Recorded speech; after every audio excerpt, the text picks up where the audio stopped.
கர்த்தரும் இரட்சகருமாயிருக்கிற இயேசு கிறிஸ்துவின் நாமத்தினாலே உங்களை வாழ்த்துகிறேன். கர்த்தர் உங்களை ஆசீர்வதிப்பாராக. இந்த நாளிலே யோசுவாவின் புஸ்தகத்தின் முடிவு பகுதிக்கு நேராக நாம் கடந்து வந்திருக்கிறோம். கடந்த நாட்களிலே கிட்டத்தட்ட 43 அதிகாரங்கள், 43 செய்திகளாக யோசுவா புஸ்தகத்திலிருந்து தியானிக்க தேவ ஆவியானவர் நமக்கு கிருபை செய்தார்.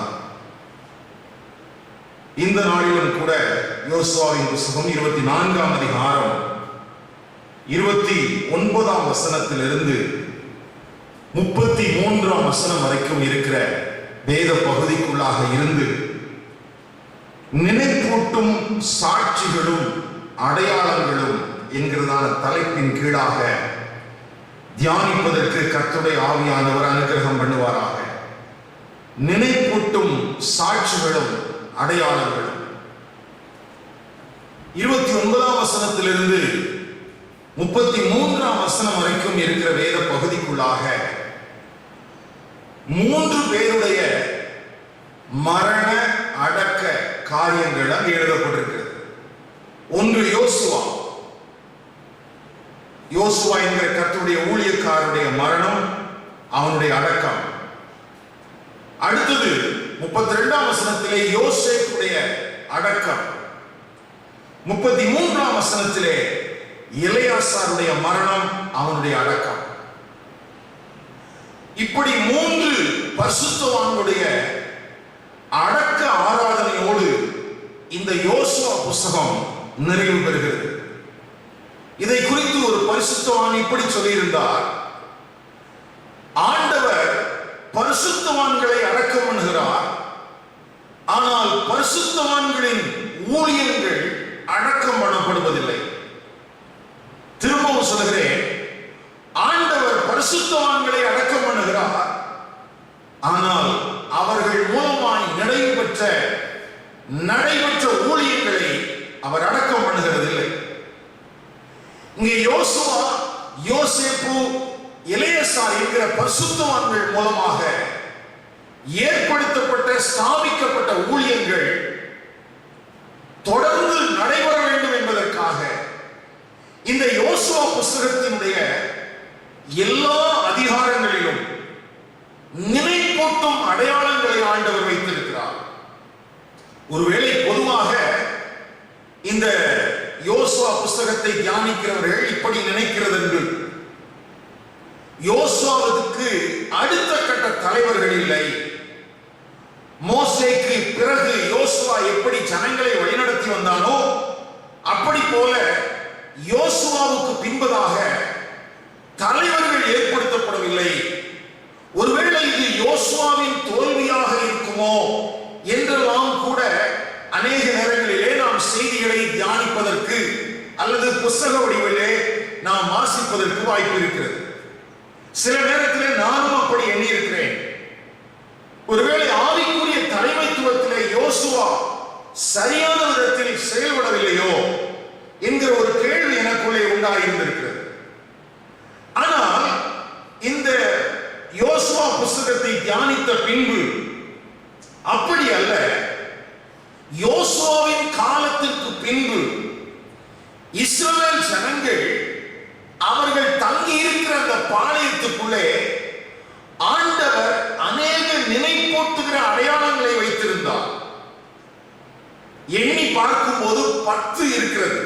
10 அடையாளங்கள் அல்லது சாட்சிகள் இருக்கிறது. அவைகளை பார்த்து யோசுவாவின் காலத்திற்கு பின்பு தேவ ஜனங்கள் தேவனை பின்பற்றுகிறவர்களாக, அவரை பிரதிபலிக்கிறவர்களாக வாழ வேண்டும் என்று ஆண்டவர் எதிர்பார்த்தார். 1 சாமுவேல் 8ஆம் அதிகாரம் 7ஆம் வசனத்திலே சாமுவேல் தீர்க்கதரிசியிடத்திலே தேவன் தன்னுடைய இருதயத்தை சொல்லும்போது, நான் அவர்களை ஆளாதபடிக்கு அவர்கள் என்னை தள்ளினார்கள் என்று சொல்கிறார். அப்படியானால் ஆண்டவரை பொறுத்த வரைக்கும் யோசுவாவின் மூலமாக சுதந்திரிக்கப்பட்டு பங்கிட்டு கொடுக்கப்பட்ட அந்த தேசம், அந்த தேசத்தின் ஜனங்கள் தேவனுடைய ஆளுகை தேவனுடைய நேரடி கட்டுப்பாட்டுக்கு கீழாக இருக்க வேண்டும் என்றுதான் விரும்பினாரே அல்லாமல் ஒரு ஆவிக்குரிய தலைவனை பின்பற்றுகிறவர்களாக இருக்க வேண்டும் என்று தேவன் எதிர்பார்க்கவில்லை. இந்த காரியத்தின் அடிப்படையிலே தான் யோசுவாவுக்கு அடுத்த கட்ட தலைவனை ஏற்படுத்துவதற்கான வாய்ப்பை ஆண்டவர் கொடுக்கவில்லை அல்லது ஏற்படுத்தவில்லை. இதை முதலாவது நாம் புரிந்து கொள்ள வேண்டும். அப்படியானால் தேவனுடைய ஆளுகைக்கு கீழாக ஜனங்கள் இருப்பதற்கு அவர்கள் வசிக்கிற அந்த பங்கிட்டு கொடுத்த தேசத்திலே அங்கே எச்சரிப்புக்கான சாட்சிகள் இருந்தது, விசுவாசத்தை பலப்படுத்துவதற்கான அடையாளங்கள் இருந்தது, வெற்றியை அறிவிக்கக்கூடிய நினைப்பூட்டுகிற அடையாளங்கள் இருந்தது. இப்படி அநேக அடையாளங்களை ஆண்டவர் அங்கே ஆயத்தம் பண்ணி வைத்திருந்தார். எனக்கு அருமையான கர்த்தருடைய பிள்ளைகளே, அதே போலத்தான் புதிய ஏற்பாட்டு சபையிலே வாக்களிக்கப்பட்ட ஒரு வாழ்க்கை ஆண்டவராகிய இயேசு கிறிஸ்துவின் மூலமாக நமக்கு அருளப்பட்டிருக்கிறது. அதிலே நாம் கவனத்தில் கொண்டு பெற்றுக்கொள்ள வேண்டிய 3 காரியங்கள் இருக்கிறது. 1 நித்திய ஜீவன், 2 தேவபக்தி, 3 கிறிஸ்துவினுடைய திவ்ய சுபாவம்.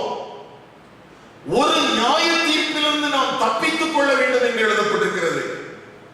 2 பேதுரு 1வது 3ஆம் 4ஆம் வசனங்களிலே இந்த காரியங்கள் நமக்கு வாக்குரைக்கப்பட்டிருக்கிறது.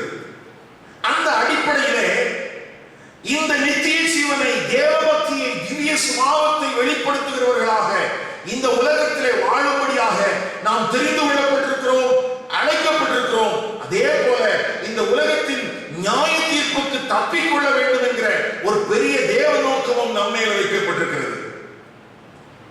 அப்படி நமக்கு வாக்களிக்கப்பட்டிருக்கிற வாழ்க்கையை பெற்றுக் கொள்வதற்கு, இந்த உலகத்திலே நம்மை நடத்துவதற்கு, என்னுடைய வார்த்தையை நன்றாக கவனியுங்கள், நம்மை நடத்துவதற்கு அல்லது மேய்ப்பதற்கு ஆண்டவர் பரிசுத்த ஆவியானவர் கண்காணிகளை ஏற்படுத்தி வைத்திருக்கிறார்.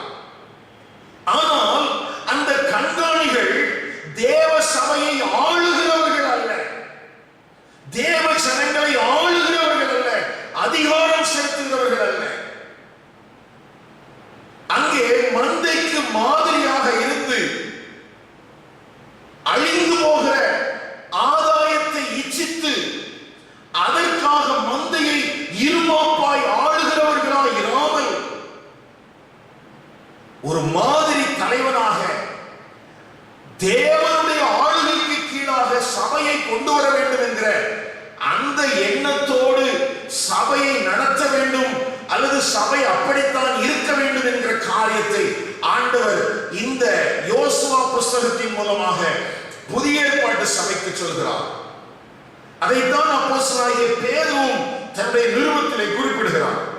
எனக்கு அருமையான கர்த்தருடைய ஜனங்களே, ஆனால் அநேக நேரங்களிலே எப்படி இஸ்ரவேல் ஜனங்கள் ஒரு மனித தலைவனுக்கு அடிமைப்பட்டவர்களாக அல்லது மனித தலைவன் தான் தங்களுக்கு எல்லாம் என்பது போல வாழ்வதற்கு அவர்கள் விரும்பினார்களோ, அப்படி போல சபையும் கூட, சபையும் மக்களும் கூட தேவனுடைய ஆளுகையை விட்டு மனித ஆளுகைக்குள்ளே சிக்கிக் கொள்வதற்குத்தான் இன்றைக்கு வாஞ்சிக்கிறது. ஒருவேளை தலைவர்களாக ஏற்படுத்தப்பட்டவர்கள் இருமாப்பாய் ஆளுகிறவர்களாக இராமல் மந்தைக்கு மாதிரிகளாக, மேய்ப்பர்களாக, கண்காணிகளாகத்தான் கர்த்தரை வைத்திருக்கிறார் என்கிற சிந்தையோடு கூட ஊழியம் செய்ய வேண்டியது மிகவும் அவசியமானதாக இருக்கிறது. அடுத்ததாக, ஒருவேளை இந்த யோசுவா என்கிற தலைவனுடைய மரணம் நிகழ்ந்து விட்டாலும் இன்னமும் சுதந்திரிக்க வேண்டிய தேசம் மகா விஸ்தாரமாக இருக்கிறது என்கிற ஒரு செய்தியும் யோசுவாவின் புத்தகத்தில் அங்கே திட்டமாக எழுதப்பட்டிருக்கிறது. வாக்கு பண்ணப்பட்ட தேசத்திலே அநேக பகுதிகள் சுதந்திரிக்கப்பட்டிருந்தாலும், அநேக பகுதிகள் பங்கிட்டு கொடுக்கப்பட்டிருந்தாலும், இன்னமும் சுதந்திரித்துக் கொள்ள வேண்டிய தேசம் மகா விஸ்தாரமாக இருக்கிறது என்கிற ஒரு செய்தியும் அங்கு எழுதப்பட்டிருக்கிறது. அப்படியானால் இஸ்ரவேல் ஜனங்கள் தாங்கள் அங்கே பங்கிட்டு கொடுக்கப்பட்ட அந்த தேசத்தில் இருக்கும் போது ஆங்காங்கே இருக்கிற நினைப்பு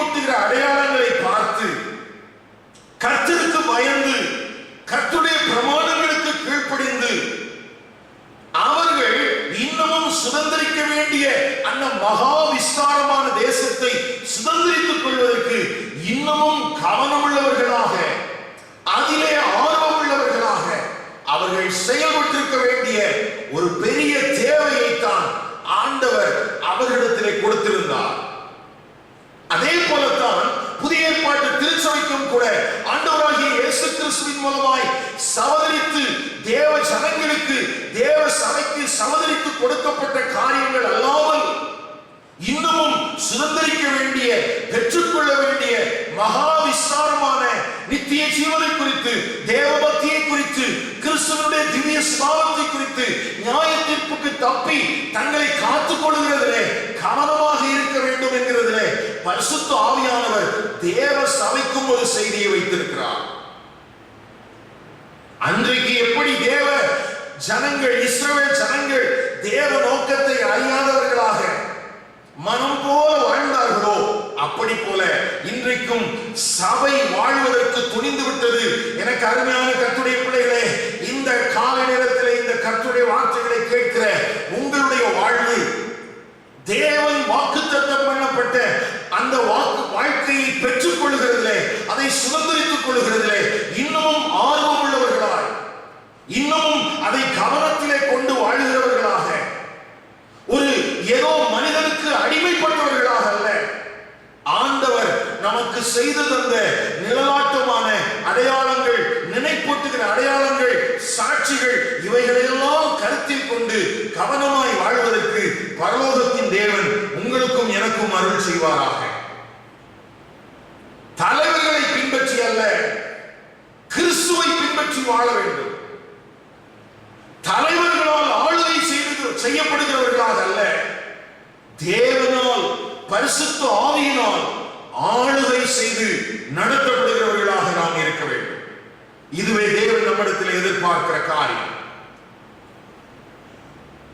கவனிங்கள், இந்த யோசுவா புஸ்தகத்திலே சாட்சிகளாகவும் அடையாளங்களாகவும் ஆண்டவர் 10 காரியங்களை வைத்திருக்கிறார்.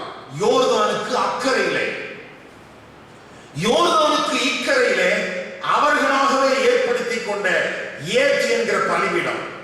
அப்படியானால் அன்றைக்கு 12 கோத்திரத்தாரும் இருந்த யோர்தானுக்கு இக்கரையிலும் அக்கறையிலுமான 11 சாட்சிகளை அவர்கள் நினைவு கூர்ந்து, கர்த்தரே தேவன், கர்த்தருக்கு பயந்து, அவரை நேசித்து, அவருடைய ஜனங்களை நேசித்து, அவருடைய வழியில் நடக்கிறதற்கு நாங்கள் அழைக்கப்பட்டிருக்கிறோம் என்கிற சிந்தையோடு ஒரு ஆவிக்குரிய தலைவனும் தங்களுக்கு இல்லாத காலத்திலும் கூட கவனமாய் வாழ வேண்டும் என்றுதான் ஆண்டவர் இத்தனை 11 சாட்சிகளையும் அவர்களுக்கு வைத்திருந்தார். அப்படி போல நம்முடைய வாழ்க்கையிலையும் கூட சில நேரங்களில் நாம் சந்தித்த பாடுகள் நிமித்தமாக ஆண்டவராகிய தேவன் நமக்கு எழுதி தந்திருக்கிற வேத பிரமாணங்கள் மூலமாக, பரிசுத்தவான்கள் நமக்கு கற்றுக் கொடுத்த பாடங்கள் மூலமாக, நமக்குள்ளே வாசம் பண்ணுகிறவரும், நம்மை ஆளுகை செய்கிறவரும், நம்மை வழிநடத்துகிறவரும், நம்மை பலப்படுத்துகிறவருமான பரிசுத்த ஆவியினாலே நடத்தப்படுகிறவர்களாக நாம் இருக்க வேண்டும் என்று தேவன் நம்மிடத்தில் எதிர்பார்க்கிறார். அப்படியானால் நம்முடைய வாழ்க்கையில ஆண்டவர் எவைகளெல்லாம் எனக்கு அடையாளங்களாக தந்திருக்கிறார், எவைகளெல்லாம் சாட்சிகளாக தந்திருக்கிறார் என்று நாம் திட்டமாய் அறிந்திருக்க வேண்டியது அவசியம். கவனிங்கள், எனக்கு அருமையான கர்த்தருடைய பிள்ளைகளே, இஸ்ரவேல் ஜனங்களுடைய வாழ்க்கையில யோர்தானுக்கு அக்கறையிலே 10 சாட்சிகள் அல்லது அடையாளங்கள் இருந்தது. அந்த 10ஐயும் நான் தியானித்துக் கொண்டிருந்த போது அதை 5 வகையாக பிரிக்க பரிசுத்த ஆவியானவர் எனக்குள்ளே போதித்தார். அந்த 5 காரியங்களின் அடிப்படையிலே தான் நாம் மீதம் இருக்கிற நேரத்துக்குள்ளாக வேகமாக தியானிக்க போகிறோம். முதலாவது, விசுவாசத்தை கனப்படுத்துகிற அடையாளங்கள். Honouring faith. விசுவாசத்தை அடையாளப்படுத்துவதற்கு, கனப்படுத்துவதற்கு ஆண்டவர் 2 அடையாளங்களை வைத்திருந்தார். யோசுவாவின் புத்தகம் 4ஆம் அதிகாரம் 9ஆம் வசனத்திலே யோர்தான் வற்றின போது அங்கே நடப்பட்ட 12 கற்கள். அங்கே யோர்தான் நதி இஸ்ரவேல் ஜனங்களுக்கு முன்பதாக வற்றின போது இந்த ஆண்டவர் இந்த அற்புதங்களை செய்தார் என்பதற்கு அடையாளமாக அங்கே 12 கற்கள் நாட்டப்பட்டதாக அங்கே எழுதப்பட்டிருக்கிறது. அது விசுவாசத்தை கனப்படுத்துவதற்கு, ஹானரிங் ஃபெய்த், தேவ ஜனங்களின் விசுவாசத்தை அங்கே ஆண்டவர் கனப்படுத்துவதற்கு அடையாளமாக அங்கே நாட்டப்பட்டிருக்கிறது. அதே போல அதே யோசுவாவின் புத்தகம் 4ஆம் அதிகாரம் 20ஆம் வசனத்திலிருந்து 24ஆம் வசனம் வரைக்கும் வாசிக்கும் போது அங்கே கில்கால் என்கிற இடத்திலே 12 கற்கள், யோர்தானிலிருந்து எடுக்கப்பட்ட 12 கற்கள் அங்கே அடையாளமாக வைக்கப்பட்டிருக்கிறது. இங்கே யோர்தான் நதியிலே நடு பகுதியிலே நாட்டப்பட்டிருக்கிற 12 கற்கள் யோர்தானிலிருந்து எடுக்கப்பட்டு கரையிலே கில்கால் என்கிற பகுதியிலே நாட்டப்பட்டிருக்கிற அங்கே 12 கற்கள். இந்த 2 அடையாளங்களும் விசுவாசத்தை பின்வரும் சந்ததிகளுக்கு வர்த்திக்கப்படுவதற்காக, கர்த்தருக்கு பயப்படுகிற பயத்தை அவர்களுக்குள்ளே தூண்டும்படியாக ஆண்டவர் இந்த காரியத்தை செய்தார் என்று அங்கே எழுதப்பட்டிருக்கிறது. நான் உங்களுக்காக ஒரு வசனத்தை வாசிக்கிறேன். 4ஆம் அதிகாரம் 20ஆம் வசனத்திலிருந்து, அவர்கள் யோர்தானில் எடுத்து கொண்டு வந்த அந்த 12 கற்களையும் யோசுவா கில்காலிலே நாட்டி இஸ்ரவேல் புத்திரரை நோக்கி, நாளை உங்கள் பிள்ளைகள் இந்த கற்கள் ஏதென்று தங்கள் பிதாக்களை கேட்கும் போது நீங்கள் உங்கள் பிள்ளைகளுக்கு அறிவிக்க வேண்டியது என்னவென்றால், இஸ்ரவேலர் வெட்டாந்தரை வழியாய் இந்த யோர்தானை கடந்து வந்தார்கள். பூமியின் சகல ஜனங்களும் கர்த்தருடைய கரம் பலத்ததென்று அறியும்படிக்கும் நீங்களும் சகல நாளும் உங்கள் தேவனாகிய கர்த்தருக்கு பயப்படும்படிக்கும். கவனிங்கள், அங்கே தெளிவாக 2 காரியங்கள் எழுதப்பட்டிருக்கிறது. பின்வரும் சந்ததிகளுக்கு இங்கே கில்காலிலே நாட்டப்பட்டிருக்கிற கற்கள் அடையாளம். என்ன அடையாளம்? ஆண்டவர் உன்னுடைய முற்பிதாக்களை யோர்தானை வற்றி போக செய்து, புரண்டு ஓடுகிற அந்த யோர்தானை வற்றி போக செய்து வெட்டாந்தரை வழியாய் நடத்தி கொண்டு வந்தார். அந்த வெட்டாந்தரையாய் இருக்கும் போது அங்கே யோர்தானிலிருந்து எடுக்கப்பட்ட கற்கள் தான் இந்த கில்காலிலே நாட்டப்பட்டிருக்கிறது என்று பின்வரும் சந்ததிகளுக்கு சொல்லு. அதன் அடிப்படையிலே அவர்கள் கர்த்தரை அறியட்டும், அவர்கள் கர்த்தருக்கு பயப்படட்டும். அது மாத்திரமல்ல, பூமியின் மீதெங்கும் இருக்கிற எல்லா ஜனங்களும் கர்த்தருடைய கரம் பலத்தது என்று அறிந்து கொள்வதற்கு அடையாளமாகத்தான் இந்த கற்களை இங்கே நாட்ட வேண்டும் என்று சொல்லி ஆண்டவர் சொல்லியிருந்தார். எனக்கு அருமையான கர்த்தருடைய பிள்ளைகளே, ஆனால் யோசுவாவின் காலத்திற்கு பின்பு இதே கில்கால் என்கிற விசுவாசத்தை கனப்படுத்துவதற்கு அடையாளமாக, கர்த்தருக்கு பயப்படுவதற்கு அடையாளமாக நாட்டப்பட்ட அந்த கில்கால் பகுதியில் நடந்த ஒரு சம்பவத்தை நியாயாதிபதிகள் 2ஆம் அதிகாரம் 1ஆம் வசனத்திலே நாம் வாசிக்கிறோம். நான் உங்களுக்காக வாசிக்கட்டும். கில்காலிலிருந்து போகீமுக்கு வந்து நான் உங்களை எகிப்திலிருந்து புறப்பட பண்ணி உங்கள் பிதாக்களுக்கு ஆணையிட்ட தேசத்தில் நான் உங்களை கொண்டு வந்து உங்களோட பண்ணின என் உடன்படிக்கையை நான் ஒரு காலம் முறித்து போடுவதில்லை என்றும், நீங்கள் இந்த தேசத்தின் குடிகளோடு உடன்படிக்கை பண்ணாமல் அவர்கள் பலிபீடங்களை இடித்துவிட கடவீர்கள் என்றும் சொன்னேன். ஆனாலும் என் சொல்லை கேளாதே போனீர்கள். ஏன் இப்படி செய்தீர்கள்? கவனியுங்கள் எனக்கு அருமையான கர்த்தருடைய பிள்ளைகளே, கில்கால் நினைப்பூட்டும் அடையாளமாக பின்வரும் சந்ததிகளுக்கு கர்த்தர் யார் என்றும் தங்களுடைய சந்ததிக்கு தேவன் என்ன செய்திருக்கிறார் என்றும் அவருக்கு பயந்து நடக்கிற அடையாளமாக கொடுக்கப்பட்டது. ஆனால் பின்வரும் சந்ததியோ அது எதற்காக கொடுக்கப்பட்டது என்று அறியாதது நிமித்தமாய் அந்த கில்காலை இப்பொழுது போகீம் என்று மாற்றி போட்டார்கள். ஆண்டவர் கேட்கிறார், ஏன் இப்படி செய்தீர்கள்? ஏன் என் சொல்லை கேளாதே போனீர்கள்? எனக்கு அருமையான கர்த்தருடைய பிள்ளையே, அப்படியானால் நம்முடைய வாழ்க்கையிலே ஆண்டவர் தந்திருக்கிற எந்த நினைப்பூட்டுகிற அடையாளங்களை குறித்தும்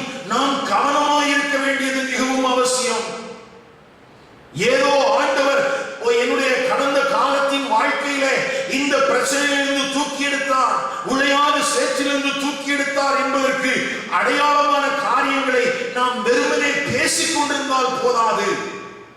நினைப்பூட்டும் அடையாளமாக உன்னுடைய காயங்கள் கட்டப்பட்டதல்லவா, உன்னை தூக்கி எடுத்தார் அல்லவா, அந்த தூக்கி எடுத்த இடத்திலே ஆண்டவர் உன்னோடு உடன்படிக்கை செய்தபோது உன்னிடத்திலே என்ன சொன்னார் என்கிற அந்த வார்த்தையை நீ கேட்டு அதை உன் பின்வரும் சந்ததிகளுக்கு கடத்தி பின்வரும் சந்ததிகளும் அதே காரியத்திலே கவனமாய் இருக்கிறதற்கு போதிக்கப்பட்டிருக்கிறோம். உளையான சேற்றிலிருந்து தூக்கி எடுத்தார் என்றால் உங்களை விக்கிரக ஆராதனையின் பின்னணியத்திலிருந்து தூக்கி எடுத்தார் என்றால் அங்கே ஆண்டவர் உன்னோடு உடன்படிக்கை செய்யும் போது சொன்ன வார்த்தைகளை குறித்து நீ உன் பின்வரும் சந்ததிகளுக்கு கடத்த வேண்டிய அவசியமாக இருக்கிறது. நீ மாத்திரம் அந்த உடன்படிக்கையில உண்மையாக இருந்தால் போதாது, உன் பின்வரும் சந்ததிகளுக்கு அதை நினைப்பூட்டும் அடையாளங்களாக கடத்திவிட வேண்டிய அவசியம் இருக்கிறது. அப்படி இல்லாவிட்டால் பின்வரும் சந்ததியிடத்திலே ஆண்டவர் வந்து கேட்பார், ஏன் என் சொல்லை கேளாதே போனீர்கள், ஏன் இப்படி செய்தீர்கள்? அப்போ இந்த நினைப்பூட்டுகிற அடையாளங்களை நம்ம பார்க்க வேண்டிய விதத்துல, இதை அணுக வேண்டிய விதத்துல நாம் அணுக வேண்டியது மிகவும் அவசியம். அப்போ ரெண்டு இடத்துல அடையாளங்கள் இருக்கிறது. ஒன்று யோர்தான் அந்த நதியிலேயே நாட்டப்பட்டிருக்கிற கல், ரெண்டு அங்கிருந்து எடுத்து வெளியே நாட்டப்பட்டிருக்கிற கில்காலிலே நாட்டப்பட்டிருக்கிற 12 கற்கள். அதை பார்க்கிற போது பின்வரும் சந்ததிகள் கர்த்தருக்கு பயந்து அவருடைய கரம் பலத்தது, அவர் மகத்துவமானவர் என்றெல்லாம் அறிந்து விசுவாசத்திலே பலப்பட்டவர்களாக கர்த்தரை சேவிக்கிறவர்களாக இருக்க வேண்டும். இரண்டாவதாக 7ஆம் அதிகாரம் 26ஆம் வசனத்திலே அங்கே ஒரு அடையாளத்தை ஆண்டவர் வைத்திருக்கிறார். யோசுவாவின் புத்தகம் 7ஆம் அதிகாரம் 26வது வசனம், அவன் மேல் இந்நாள் வரைக்கும் இருக்கிற பெரிய கற்குவியலை குறித்தார்கள். இப்படியே கர்த்தர் தமது கோபத்தின் உக்கிரத்தை விட்டு மாறினார், ஆகையால் அவ்விடம் இந்நாள் வரைக்கும் ஆகோர் பள்ளத்தாக்கு எனப்படும். இப்போ ஆகோர் பள்ளத்தாக்கில் இருக்கிற கற்குவியல் இஸ்ரவேல் ஜனங்களுக்கு எச்சரிக்கை. இங்கே ஆகான் என்கிற அந்த மனிதன் கல்லெறியப்பட்டு அந்த கல் எரிந்ததினாலே உண்டான ஒரு குவியலை ஆண்டவர் ஒரு எச்சரிப்பின் அடையாளமாக வைத்திருக்கிறார். இது இரண்டாவது அடையாளம், கற்குவியல். இந்த ஆகோர் பள்ளத்தாக்கை பார்க்கிற பின்வரும் சந்ததிகளுக்கு ஒரு செய்தி கடத்தப்பட வேண்டும். இங்கே ஒருவன் இருந்தான், அவன் யூதாவின் பிரபு. ஆண்டவர் அழித்து போட சொன்ன ஒன்றை அவன் திருடி அவன் வீட்டிலே ஒளித்து வைத்துக் கொண்டான். அவன் ஒளித்து வைத்துக் கொண்டதினாலே சத்துருக்களுக்கு மேலே ஒரு பெரிய தோல்வி இஸ்ரவேலின் பாளையம் முழுவதும் வந்தது. பாளையம் முழுவதும் தோல்வி வந்ததினால் தேவ சமூகத்திலே யோசுவா கதறினான். ஆண்டவர் தோல்விக்கான காரணத்தை காண்பித்துக் கொடுத்தார். அந்த தோல்விக்கான காரணம் கண்டுபிடிக்கப்பட்டு அந்த கண்டுபிடிக்கப்பட்ட மனிதன் அழிக்கப்பட்ட இடம்தான் இந்த ஆகோ. ஆகவே அழிக்க வேண்டிய விக்கிரகங்களையோ அழிக்க வேண்டிய விக்கிரகத்துக்கு உரியவைகளையோ நீ ஜாக்கிரதையாக கையாள வேண்டும் என்கிற காரியத்தை ஆண்டவர் பின்வரும் சந்ததிகளுக்கு எச்சரித்து உணர்த்தும்படிக்கு இரண்டாவது ஒரு அடையாளம் இங்கே இருந்தது. ஆகான் கல்லெறியப்பட்டு ஒரு பெரிய கற்குவியல். மூன்றாவதாக அதே யோசுவாவின் புத்தகம் 8ஆம் அதிகாரம் 29ஆம் வசனத்திலே அங்கே ஒரு காரியம் எழுதப்பட்டிருக்கிறது. ஆயி என்கிற அந்த பட்டணத்தின் ராஜாவிற்கு அங்கே செய்த காரியங்கள். ஆயின் ராஜாவை ஒரு மரத்திலே தூக்கி போடுவித்து சாயங்காலம் மட்டும் அதிலே தொங்கவிட்டான். சூரியன் அஸ்தமித்த பின்பு யோசுவா அவன் உடலை மரத்தை விட்டு இறக்க சொன்னான். அதை பட்டண வாசலை போட்டு இந்நாள் வரைக்கும் இருக்கிற பெரிய கற்குவியலை அதன் மேல் குவித்தார்கள். கவனிங்கள், ஆகான் என்பவன் எச்சரிக்கைக்கு அடையாளம். இங்கே ஆயி பட்டணத்தின் ராஜாவிற்காக ஒரு கற்குவியல் இருக்கிறது. இது ஆண்டவர் எந்த ராஜ்யத்தையும் எந்த ராஜ்யபாரத்தையும் உனக்கு முன்பதாக அழைப்பதற்கு அவர் வல்லமை உள்ளவராக இருக்கிறார். அவர் வெற்றி தருகிற தேவனாய் இருக்கிறார் என்பதற்கு அடையாளமான காரியம். அப்பொழுதானால் இந்த ஆயி பட்டணத்தினுடைய ராஜா ஆகானுடைய பாவத்தின் மூலமாய் இஸ்ரவேல் ஜனங்கள் தோற்று போன அதே இடத்தில் ஆண்டவர் ஜெயத்தை தந்தார் என்பதற்கு அடையாளமான ஒரு கற்குவியலும் அங்கே வைக்கப்பட்டிருக்கிறது. அப்படியானால் யோர்தானிலிருந்து அந்த இஸ்ரவேல் ஜனங்கள் பின்வரும் சந்ததிகள் பார்த்து கொண்டே வரும்போது யோர்தானிலே கல் ஆண்டவர் எங்களுடைய தாய் தகப்பன்மாரை இப்படித்தான் நடத்தி வந்தாராம். கில்காலிலே வரும்போது கர்த்தருக்கு பயப்படவும் அவருக்கு கீழ்ப்படியுமான அந்த அடையாளமான கற்கள். ஆகோர் பள்ளத்தாக்கிலே எச்சரிப்பான கல்குவியல். அடுத்தது ஆயி பட்டணத்திலே அங்கே அடுத்த ஒரு கல்குவியல். ஆண்டவர் ஜெயம் கொடுக்கிற தேவன் என்பதற்கு அடையாளம். அடுத்தது 10ஆம் அதிகாரத்திலே 27ஆம் வசனத்திலே அங்கே 5 ராஜாக்களை குறித்து எழுதப்பட்டிருக்கிறது.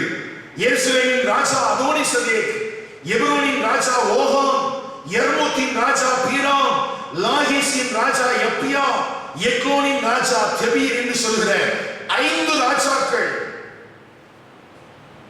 அந்த 5 ராஜாக்களுக்கு மேலும் ஆண்டவர் கொடுத்த ஜெயத்திற்கு அடையாளமான காரியங்கள் அங்கேயும் எழுதப்பட்டிருக்கிறது.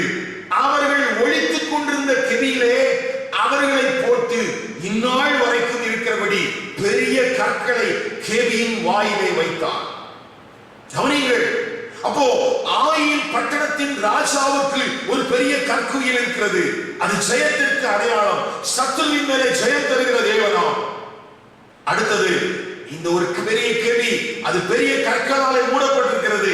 அங்கே உள்ளே 5 ராஜாக்களுடைய சவங்கள் இருக்கிறது. எருசலேமின் ராஜாவாகிய அதோனிசதேக், எப்ரோனின் ராஜாவாகிய ஓகாம், அங்கே யர்மூத்தின் ராஜாவாகிய பீராம், லாகீசின் ராஜா யப்பியா, அடுத்தது எக்லோனின் ராஜாவாகிய தெபீர். அப்பொழுது அந்த கெபியை பார்க்கிற பின்வரும் சந்ததியார் புரிந்து கொள்ள வேண்டியது என்ன? 5 ராஜாக்களும் ஒன்று கூடி நம்முடைய முற்பிதாக்களுக்கு விரோதமாக யுத்தம் தொடுத்தார்கள்.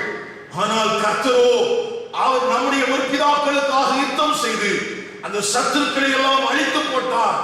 அதற்கு இந்த கல் அடைக்கப்பட்டிருக்கிற கெபி அடையாளமாக இருக்கிறது. நம்முடைய தேவன் சத்துரு பலத்தவனாய் இருந்தாலும், அவன் ஒருவனாய் இருந்தாலும், கூட்டு சேர்த்து வந்தாலும் அவர் அழிப்பதற்கு உண்மையுள்ளவராய் இருக்கிறார். அவர் ஜெயம் கொடுக்கிற தேவனாய் இருக்கிறார் என்பதை பின்வரும் சந்ததி நினைப்பூட்டிக் கொள்ள வேண்டும் என்பதற்காக ஆண்டவர் செய்தார். 3 காரியத்தை சொன்னேன். விசுவாசத்தை கனப்படுத்துகிற அடையாளங்கள், எச்சரிக்கை உண்டாக்குகிற அடையாளங்கள், வெற்றியை பிரகடனப்படுத்துகிற, வெற்றியை நினைப்பூட்டுகிற அடையாளங்கள். 4ஆவதாக மிகவும் முக்கியமான ஒரு அடையாளம். உங்களுக்கு இப்பொழுது வீடியோவை பார்க்கும்போது ஒரு video city of Shechem, located in between the mountains of Ebal and Gerizim, is near present-day Nablus and dates back to about 2000 BC. Because the site is now in the Palestinian-controlled West Bank, few tourists ever come to see this impressive ruin. Formerly known as the ancient city at Tel Balata, this was a Canaanite city, and eventually it became the first capital of the northern kingdom of Israel. Shechem in this Tel here, and you can see in the background, this is Mount Gerizim, and on the other side is Mount Ebal. So we're going to be talking about this. This is a rich place. There's so many things in Scripture Then that happen Joshua here. built on Mount Ebal an altar to the Lord, the God of Israel, as Moses, the servant of the Lord, had commanded the Israelites. There in the presence of the Israelites, Joshua copied on stones the law of Moses, which he had written. All Israel, aliens and citizens alike, with their elders, officials, and judges, were standing on both sides of the Ark of the Covenant of the Lord, facing those who carried it, the priests, who were Levites. Half of the people stood in front of Mount Gerizim, and half of them in front of Mount Ebal. Joshua read all the words of the law, the blessings and the curses. Joseph, the coat of many colors Joseph, who was dropped into a cistern and sold into Egyptian slavery, only to rise up and become second in command of that nation, forgive his brothers and save them from starvation? Yes, that Joseph. In the year before his death, when he was 109, he asked that his bones would be returned to the pastures where he had kept his father's sheep. So Joseph died at the age of 110, and after they had embalmed him, he was placed in a coffin in Egypt. Exodus 13:19, Moses took the bones of Joseph with him because Joseph had made the Israelites swear an oath. He had said, "God will surely come to your aid, and then you must carry my bones up with you from this place." This would have meant carrying Joseph's bones around for the 40 years of wandering in the desert. And finally, during the conquest period led by Joshua, when the Shechem area was settled by Israelites, Joseph's bones were finally buried. Joseph's journey was over. He was home. And Joseph's bones, which the Israelites had brought up from Egypt, were buried at Shechem in the tract of land that Jacob bought for 100 pieces of silver from the sons of Hamor, the father of Shechem. This became the inheritance of Joseph's descendants. The actual tomb of Joseph as a fulfillment. Joseph made them promise that his bones would be carried back from Egypt and buried right here in Shechem, and they are right here to this day. And you can see in this video the tomb where his bones are buried. This is found in Joshua 24. சீகேம் என்கிற ஒரு பட்டணம், அந்த சீகேமின் பட்டணத்தினுடைய அந்த அமைப்பு, ஒரு பக்கத்திலே ஏபால் என்கிற மலை, இன்னொரு பக்கத்திலே கெர்சீம் என்கிற மலை. இந்த ரெண்டு மலைக்கும் நடுவாக இருக்கிற பள்ளத்தாக்கு பகுதி சீகேம் என்று அழைக்கப்பட்டது. சீகேம் என்பது கானானிய மனுஷரில் ஒருவனுடைய பெயர். ஒரு மனிதனின் பெயரில் அழைக்கப்பட்ட இந்த சீகேம் இஸ்ரவேல் ஜனங்களுக்கு ஒரு பெரிய அடையாளம். எனக்கு அருமையான கர்த்தருடைய பிள்ளையே, இந்த சீகேமில் மாத்திரம் ஆபிரகாமினால் கட்டப்பட்ட ஒரு பலிபீடம் இருந்தது, யாக்கோபினால் கட்டப்பட்ட ஒரு பலிபீடம் இருந்தது, ஏபால் மலையிலே யோசுவாவின் மூலமாய் கட்டப்பட்ட ஒரு பலிபீடம் இருந்தது. அங்கே பள்ளத்தாக்கிலே இரும்பு ஆயுதம் படாத அந்த கற்களில் எழுதப்பட்ட நியாயப்பிரமாணம் என்கிற ஒரு அடையாளம் இருந்தது. தன்னுடைய அந்திம காலத்திலே யோசுவா என்கிற ஆவிக்குரிய தலைவன் பரிசுத்த ஸ்தலத்தில் கர்வாலி மரத்தின் கீழாக ஒரு கல்லை நாட்டி நினைப்பூட்டும் ஒரு அடையாளத்தை நாட்டி இருந்தான். அந்த சீகேமில் தானே யோசேப்பு என்கிற அவருடைய முற்பிதாக்களின் அந்த எலும்புகளும் அடக்கம் பண்ணப்பட்டிருந்தது. அப்படியானால் இந்த சீகேம் என்கிற ஒரு பட்டணம், ஒரு பக்கத்திலே ஏபால் மலை, இன்னொரு பக்கத்திலே கெர்சீம் மலை, அந்த மலைக்கு நடுவாக இருக்கிற பள்ளத்தாக்கிலே தங்களுடைய முற்பிதாக்களால் காலகாலமாக கட்டப்பட்டிருந்த தேவனுடைய பலிபீடங்கள் இருந்தது, நினைப்பூட்டுகிற நியாயப்பிரமாணத்தின் வார்த்தைகள் இருந்தது, உடன்படிக்கைக்கு அடையாளமான கற்கள் இருந்தது.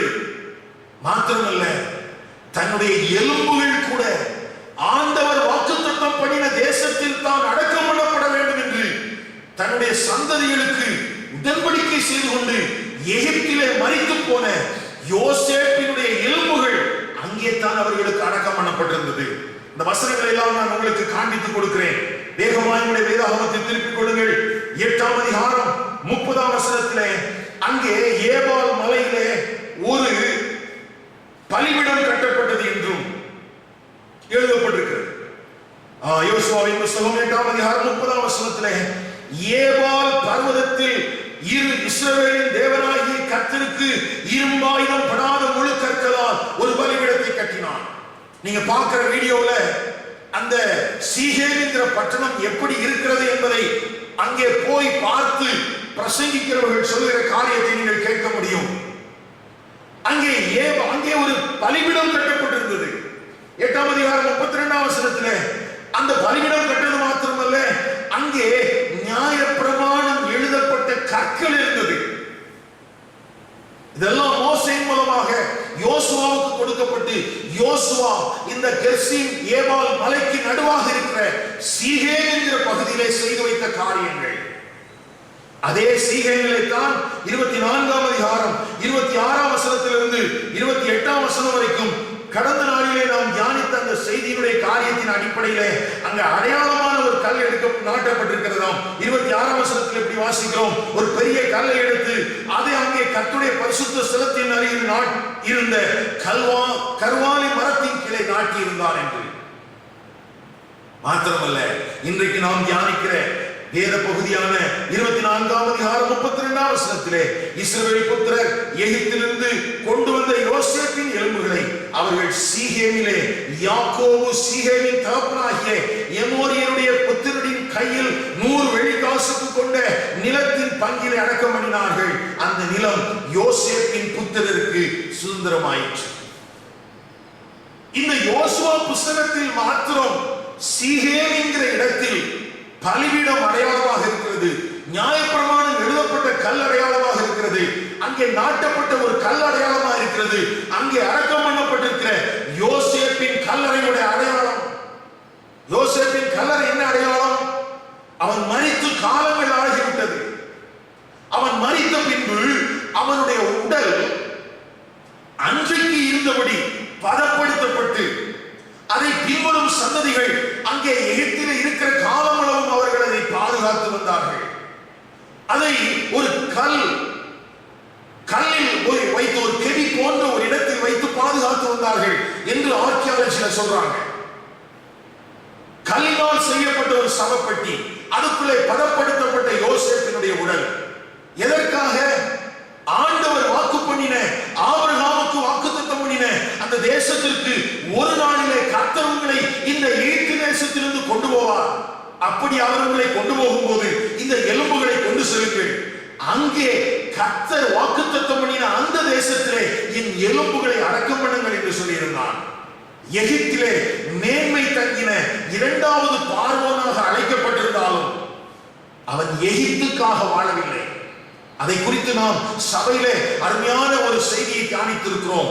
காலியான கல்லறை, எலும்புகள் உள்ள கல்லறை என்று.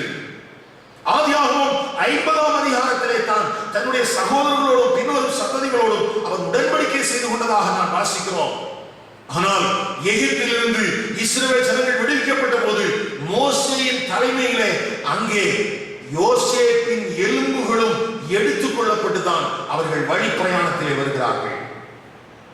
அப்படியானால் எகிப்திலேயும் யோசேப்பினுடைய அந்த எலும்புகள் ஒரு பெரிய காரியத்திற்காக எதிர்பார்த்திருக்கிறது. மனாந்திரத்திலே அங்கே மரித்தவர்கள் எல்லாம் அநேகம் பேர் இருக்க இந்த யோசேப்பினுடைய எலும்புகள் மாத்திரம் சுமக்கப்பட்டு யோர்தானுக்கு இக்கரையிலே கொண்டு வரப்படுகிறது. யோர்தானுக்கு இக்கரையிலேயும் 25 ஆண்டுகளுக்கு பின்பு சீகேமிலே அவனுடைய சரீரம் அவனுக்கு சொல்லப்பட்ட அந்த வாக்குறுதியின் அடிப்படையிலே அடக்கம் பண்ணப்படுகிறது. எனக்கு அருமையான கர்த்தருடைய பிள்ளையே, அதை குறித்து நான் வாசித்துக் கொண்டிருந்த போது நான் கணக்கு போட்டு பார்த்த போது 465 வருடங்கள் என்று நான் புரிந்து கொண்டேன்.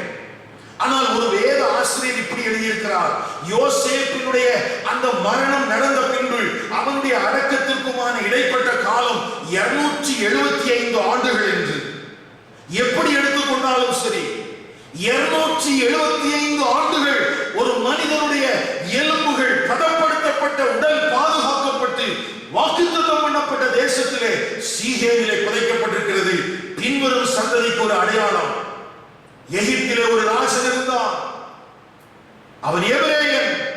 அவனுடைய பெயர் சாப்நாத் பனேகா, அவனுடைய பெயர் யோசேப்பு. அவன் கர்த்தர் பேரில் பற்றுதலாய் இருந்தான், அவன் கர்த்தருக்கு பயந்து நடந்தான். அவனுக்குள்ளே ஒரு பெரிய விசுவாசம் இருந்தது. அந்த தேசம் முழுவதும் தனக்கு கீழாக இருந்தாலும் கூட அந்த தேசத்தில் அல்ல, கர்த்தர் வாக்குத்தத்தம் பண்ணின தேசத்தில் தன்னுடைய எலும்புகள் புதைக்கப்பட வேண்டும் என்று விரும்பினான். ஏனென்றால் அவன் உயிர்த்தெழுதலின் நாளை, உயிர்ப்பிக்கப்படுதலின் நாளை வாஞ்சிக்கிறவனாய் இருந்தான் என்று பின்வரும் சந்ததிகளுக்கு இந்த சத்திய வார்த்தைகள் கடத்தப்படும் வண்ணமாக சீகேமிலே அடக்கம் பண்ணப்பட்டிருந்தது. ஆதியாகமம் 12ஆம் அதிகாரம் 6ஆம் வசனத்திலே முதல் முறையாக ஆபிரகாம் தான் அழைக்கப்பட்டு வந்த தேசம் இன்னது என்று அறியாமல் அவன் 900 மைல்கள் பிரயாணம் பண்ணி முதலாவது வந்து அவன் ஒரு பலிபீடத்தை கட்டினான். அந்த பலிபீடம் சீகேமில் தான் கட்டப்பட்டது. யாக்கோபு பின்வரும் நாளிலே ஆதியாகமம் 33ஆம் அதிகாரத்திலே ஏலோகே இஸ்ரவேல் என்று ஒரு பலிபீடத்தை கட்டினது இதே சீகேம் என்கிற பகுதியிலே. அந்த வசனத்தை மட்டும் வாசிக்கலாம். ஆதியாகமம் புத்தகம் 33ஆம் அதிகாரம். ஆதியாகமம் புத்தகம் 33ஆம் அதிகாரம் 18ஆம் வசனத்திலிருந்து 20ஆம் வசனம் வரைக்கும் இருக்கிற அந்த வேத பகுதிக்குள்ளாக 18லிருந்து 20. யாக்கோபு பதான் அராமிலிருந்து வந்த பின் கானான் தேசத்தில் இருக்கிற சாலேம் என்னும் சீகேமுடைய பட்டணத்திற்கு அருகே சென்று பட்டணத்திற்கு எதிரே கூடாரம் போட்டான். தான் கூடாரம் போட்ட வெளி நிலத்தை சீகேமின் தகப்பனாகிய எமோரியின் புத்திரர் கையிலே 100 வெள்ளி காசுக்கு அவன் அதை வாங்கினான். அங்கே ஒரு பலிபீடத்தை கட்டினான். அதற்கு ஏலோகே இஸ்ரவேல் என்று பெயரிட்டான். ஏலோகே இஸ்ரவேல் என்று பெயரிடப்பட்ட பலிபீடம் அங்கே இருந்தது. அப்ப யோசிச்சு பாருங்க, இந்த சீகேம் என்கிற ஒரு இடத்துல மாத்திரம் வரலாற்று பின்னணிகள் அடங்கிய இஸ்ரவேலுடைய முற்பிதாக்களுக்கான அநேக காரியங்கள் அங்கே அடையாளமாக இருந்தது. அப்படியானால் இஸ்ரவேலின் சந்ததிகளில் அந்த யோசுவாவின் மரணத்துக்கு பின்பு யாராயிலும் ஒருவன் இந்த சீகேமுக்கு வந்தால் அங்கே என்னவெல்லாம் அவனுடைய கண்ணுக்கு தெரிந்திருக்கும் என்றால், முதல் முறையாக ஆபிரகாம் கட்டின பலிபீடத்தை பார்த்திருப்பான். யாக்கோபு விலைக்கிரயமான பணத்தை கொடுத்து 100 வெள்ளி காசு கொடுத்து வாங்கி அங்கே கட்டின பலிபீடத்தை பார்த்திருப்பான். ஏவாள் மலையிலே கட்டப்பட்ட ஒரு பலிபீடத்தை பார்த்திருப்பான். அங்கே கற்பனைகள் எழுதப்பட்டிருந்த ஒரு பலகையை பார்த்திருப்பான். யோசுவாவின் மூலமாய் நாட்டப்பட்ட ஒரு கல் அங்கே இருந்தது. எமோரியரின் கையிலே 100 வெள்ளி காசுக்கு வாங்கப்பட்ட அந்த நிலத்தில் எப்ராயிமருக்கும் மனாசேக்கும் சொந்தமான அந்த பங்கிட்டு கொடுக்கப்பட்ட தேசத்தில் யோசேப்பினுடைய எலும்புகளும் அடக்கம் பண்ணப்பட்டிருக்கிறது. இதெல்லாம் பார்த்த பிறகு தன்னுடைய பின்வரும் சந்ததிகள் என்ன செய்திருக்க வேண்டும் என்றால், எங்களுடைய தேவன் எவ்வளவு பெரியவர். ஆபிரகாமுக்கு வாக்குத்தத்தம் பண்ணினபடி அவர் அவனை இந்த தேசத்தில் கொண்டு வந்தார். ஆபிரகாம் தொழுது கொண்ட இடம், எங்கள் முற்பிதாவாகிய யாக்கோபு தொழுது கொண்ட இடம். இப்படியெல்லாம் அவங்க நினைச்சு கர்த்தருக்கு பயந்து கர்த்தருக்கு பிரியமான வழியில் நடந்திருக்கணும் பாருங்க. ஆனா சில காலங்களுக்குள்ளாகவே ஆண்டவர் அவர்களை குறித்து சொன்ன வார்த்தையை நாம் வாசித்தோம். நியாயாதிபதிகள் 2ஆம் வசனத்திலே 2ஆம் அதிகாரத்திலே, ஏன் என்னுடைய வார்த்தைக்கு கீழ்ப்படியாமல் போனீர்கள்? ஏன் இப்படி செய்தீர்கள்? ஐயா, விசுவாசத்தை கனப்படுத்துகிற அடையாளங்கள் அங்கே இருந்தது. எச்சரிக்கையூட்டுகிற கற்குவியல் இருந்தது. வெற்றிக்கு அடையாளமான கெவிகள் அங்கே இருந்தது. சீகேம் முழுவதும் அடையாளங்கள். ஆனாலும் தேவ ஜனங்களுக்கு இது எதற்காக என்பதை அறியாமல் அவங்களை பொறுத்த வரைக்கும் அது ஒரு நினைவு சின்னமாகத்தான் பார்த்தார்கள். எங்களுக்கு இப்படி எல்லாம் ஒரு பின்னணிய பேக்ரவுண்ட் இருக்குது பாருங்க அப்படின்னு அவங்க நினைச்சாங்க. தவிர இது எதற்காக, இதனுடைய பர்பஸ் என்ன அப்படிங்கிறத அவங்க மறந்துட்டாங்க. கடைசியாக 5ஆவதாக ஒரு நினைப்பூட்டுகிற அடையாளம் யோசுவா 24ஆம் அதிகாரம் 33ஆம் வசனத்திலே கடைசி வசனத்திலே எழுதப்பட்டிருக்கிறது. ஆரோனின் குமாரனாகிய எலெயாசாரும் மரணம் அடைந்தார்.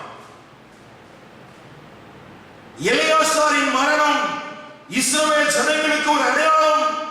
என்ன அடையாளம்? எலெயாசார் பிரதான ஆசாரியர். இந்த ஆரோனின் குமாரனாகிய பிரதான ஆசாரியனாகிய எலெயாசாருடைய மரணம் அந்த இஸ்ரவேலின் பாளையத்திலே இருக்கிற 48 லேவியர் பட்டணங்களில் 6 பட்டணங்கள் அடைக்கல பட்டணமாக கொடுக்கப்பட்டிருக்கிறது அல்லவா? அந்த அடைக்கல பட்டணத்திலே எந்த மனிதனெல்லாம் எந்த விதமான காழ்ப்புணர்ச்சியும் இல்லாமல் கொலை செய்துவிட்டு அந்த அடைக்கல பட்டணத்திலே அவன் அடைக்கப்பட்டிருந்தானோ, அந்த அடைக்கப்பட்டிருந்த குற்றவாளிகள் எல்லாரும், கொலை குற்றவாளிகள் எல்லாரும் அடைக்கல பட்டணத்திலிருந்து விடுவிக்கப்படுவதற்கு இங்கே எலெயாசாருடைய ஒரு மரணம் நடந்தது. ஒரு பக்கத்தில் இந்த எலெயாசாருடைய மரணம் அவனுடைய குடும்பத்துக்கு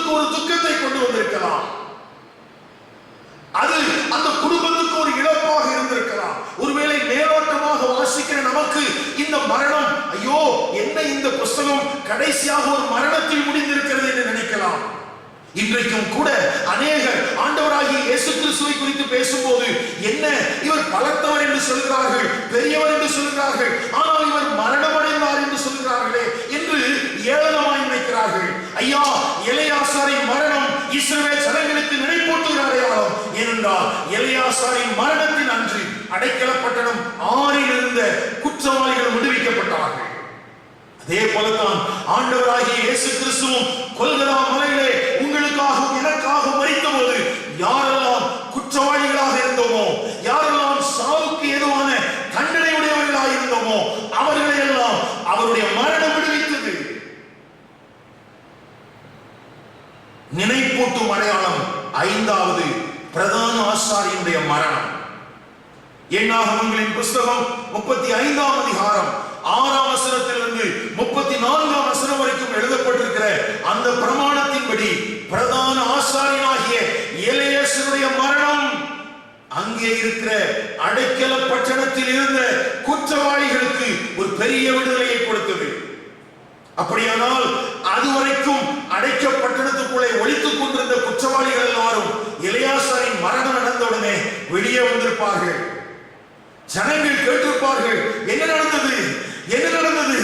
இல்லை, இவர்கள் விடுவிக்கப்படும்படியாக ஒரு பிரதான ஆசாரியன் மரித்திருக்கிறான். அது என்ன யாது? அது ஆண்டவராகிய இயேசு கிறிஸ்துவை நிழலாட்டமாய் அங்கே வெளிக்காட்டுகிற ஒரு காரியமாக இருக்கிறது, ஒரு நினைப்பூட்டும் அடையாளமாக இருக்கிறது.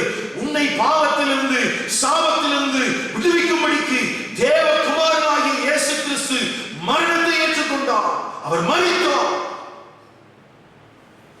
எலெயாசார் மரித்தான், அதோடு முடிந்து விட்டது. ஆனால் இயேசு மரித்தார் என்பதோடு முடிந்து விடவில்லை. இயேசு மரித்தார், அவர் அடக்கம் பண்ணப்பட்டார், 3ஆம் நாளில் உயிர்த்தெழுந்தார், அவர் பரத்துக்கு எடுத்துக் கொள்ளப்பட்டார், அவர் திரும்பவும் வருவார். எனக்கு அருமையான கர்த்தருடைய ஜனமே, அப்படியானால் இங்கே விசுவாசத்தை கனப்படுத்தக்கூடிய, எச்சரிக்கை உண்டாக்கக்கூடிய, வெற்றியை பிரசித்தப்படுத்தக்கூடிய சீகேம் என்கிற ஒரு பெரிய அடையாளம், பிரதான ஆசாரியனுடைய மரணம் ஒரு அடையாளம். இந்த 5 காரியங்களின் அடிப்படையில் அடையாளங்களை பெற்றுக்கொண்ட, சாட்சிகளை பெற்றுக்கொண்ட தேவ ஜனங்களை குறித்து அங்கே நியாயாதிபதிகளின் புஸ்தகம் 2ஆம் அதிகாரத்திலே 2 விதமாக எழுதப்பட்டிருக்கிறது. நான் உங்களுக்காக அதை வாசித்து காண்பிக்கிறேன், கவனியுங்கள். உங்கள் வேதாகமத்தை திருப்பிக் கொள்ளுங்கள். நியாயாதிபதிகளின் புஸ்தகம் 2ஆம் அதிகாரம் 10ஆம் வசனத்திலே பின்பகுதியில் எப்படி எழுதப்பட்டிருக்கிறது? கர்த்தரையும் அவர் இஸ்ரவேலுக்காக செய்த கிரியையும் அறியாத வேறொரு சந்ததி அவர்களுக்கு பின் எழும்பிற்று. யாருக்கு பின் எழும்பிற்று? கர்த்தரை அறியாத, கர்த்தருடைய கிரியைகளை தெரியாத ஒரு சந்ததி எப்படி எழும்ப முடியும்? ஆண்டவர் இத்தனை அடையாளங்களை அங்கு வைத்திருந்தாரே. அப்ப அந்த 10ஆம் வசனத்துக்கு மேற்பகுதியில ஒரு சந்ததியை குறித்து எழுதியிருக்குது, 10ஆம் வசனத்துக்கு பின்னால ஒரு சந்ததியை குறித்து எழுதியிருக்குது. என்ன வித்தியாசங்கிறத ஒரே வார்த்தையில நம்ம புரிஞ்சுக்கலாம். 7ஆம் வசனத்தை பாருங்க, நான் வாசிக்கிறேன். யோசுவாவின் சகல நாட்களிலும் கர்த்தர் இஸ்ரவேலுக்காக செய்த அவருடைய பெரிய கிரியைகளை எல்லாம் கண்டவர்களும் யோசுவாவுக்கு பின்பு உயிரோடு இருந்தவர்களும் ஆகிய மூப்பரின் சகல நாட்களிலும் ஜனங்கள் கர்த்தரை சேவித்தார்கள். அங்கே தெளிவாக எழுதப்பட்டிருக்கிறது, யோசுவாவின் காலத்தில் உயிரோடு இருந்தவர்கள் யோசுவாவின் மரணத்துக்கு பின்பு சில காலம் மாத்திரம் ஜீவித்திருந்தவர்கள் இந்த நினைப்பூட்டுகிற சாட்சிகளை, அடையாளங்களை பார்த்து கர்த்தரை சேவித்தார்கள். ஆனால் 11ஆம் வசனத்தில் பாருங்க, இந்த கர்த்தரை சேவித்த அந்த சந்ததிக்கு பின்பு இதையெல்லாம் அறியாத, இதையெல்லாம் உணராத, இந்த நினைப்பூட்டுகிற அடையாளம் எதற்காக என்று தெரியாத ஒரு பெரிய கூட்டம் எழும்பிற்று. அவர்களை குறித்து 11ஆம் வசனம் இப்படி சொல்கிறது, அப்பொழுது இஸ்ரவேல் புத்திரர் கர்த்தரின் பார்வைக்கு பொல்லாப்பானதை செய்து பாகால்களை சேவித்தார்கள். எனக்கு அருமையான கர்த்தருடைய பிள்ளையே, இப்போ கவனிச்சு பாருங்க, யோசுவாவின் நாட்களில் நாட்டப்பட்டிருந்த அடையாளங்கள், அதை பார்த்தவர்கள் கர்த்தரை சேவித்தார்கள். அதனுடைய நோக்கத்தை அறிந்தவர்கள் கர்த்தருக்கு பயந்து கர்த்தரை சேவித்தார்கள். அதை பார்த்தார்கள். அந்த நோக்கத்தை அறியாமல் அநேகர் பின்வரும் சந்ததியார் வேறொரு ஜாதி பாகால்களை சேவித்தார்கள். அதை தொடர்ந்து எழுதப்பட்டிருக்கிற சில வார்த்தைகளை உங்களுக்காக நான் சுட்டிக்காட்டுகிறேன். 12ஆம் வசனத்திலே அவர்கள் தேவனாகிய கர்த்தரை விட்டார்கள், அந்நிய தேவர்களை பின்பற்றி போனார்கள், கர்த்தருக்கு கோபமூட்டினார்கள். 13ஆம் வசனத்திலே பாகாலையும் அஸ்தரோத்தையும் சேவித்தார்கள். 14ஆம் வசனத்திலே இஸ்ரவேலின் தேவனை கோபமூட்டினார்கள். ஆகவே சத்துருக்களின் கையில் அவர்கள் ஒப்புக் கொடுக்கப்பட்டார்கள், பகைஞரின் கையில் அவர்கள் விற்றுப்படப்பட்டார்கள். கர்த்தருடைய கை தீமைக்கென்று அவர்களுக்கு மேலே விரோதமாய் இருந்தது, அவர்கள் மிகவும் நெருக்கப்பட்டார்கள். எனக்கு அருமையான கர்த்தருடைய பிள்ளைகளே, யோசுவாவின் காலத்திலே வாழ்ந்தவர்களும் யோசுவாவின் காலத்திலே நினைப்பூட்டும் சாட்சிகளாகவும் அடையாளங்களாகவும் வைக்கப்பட்ட அந்த கற்களை, கற்குவியல்களை, அந்த நோக்கத்தை அறிந்தவர்களும் கர்த்தரை சேவித்தார்கள், கர்த்தருக்கு பயந்து வாழ்ந்தார்கள்.